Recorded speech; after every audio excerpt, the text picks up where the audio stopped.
अगर शौहर 4 साल से नफ़क़ा ना दे रहा हो और तलाक़ भी ना दे रहा हो तो क्या किसी मुफ्ती से तलाक़ ली जा सकती है? और 4 साल से खुद काम करके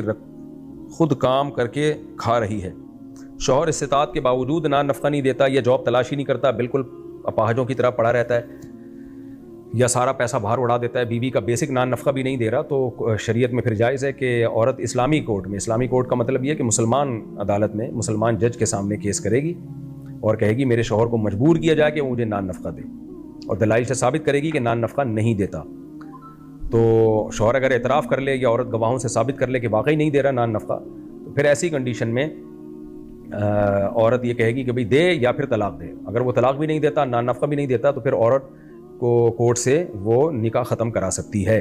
फिर जो कोर्ट तनसीख़ निकाह या खुला की डिग्री देगी वो वैलिड होगा। कहते हैं उसको खुला है लेकिन होता वो तनसीख़ निकाह है।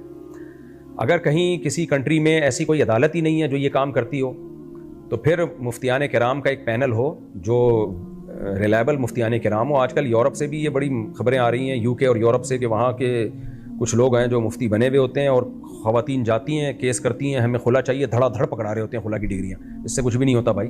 मुफ्ती भी अपनी बीवी को तलाक़ दे सकता है, दूसरों की बीवियों को नहीं दे सकता। तो लेकिन कोई वैलिड इदारा हो तो वहाँ अगर औरत केस करती है, अगर वहाँ कोई कोर्ट ही नहीं है इस्लामी या मुसलमान जज ही नहीं है जैसे यूरोप अमेरिका में, तो बेहतर तो ये कि पाकिस्तानी है या इंडिया है तो इंडिया चली जाए। इंडिया में भी सूबा बिहार में ऐसी कोर्ट हैं जो शरीयत के मुताबिक मुसलमानों के लिए फ़ैसला करती है। लेकिन कोई सूरत नहीं बन रही तो फिर वो मुफ्तियान किराम के पैनल के पास जाएगी, जो रिलायबल मुफ्तियान किराम होंगे, बाकायदा प्रॉपर इदारा होगा, वहाँ जाके केस करेगी और मुफ्तियान किराम उस शौहर को बुलाएंगे।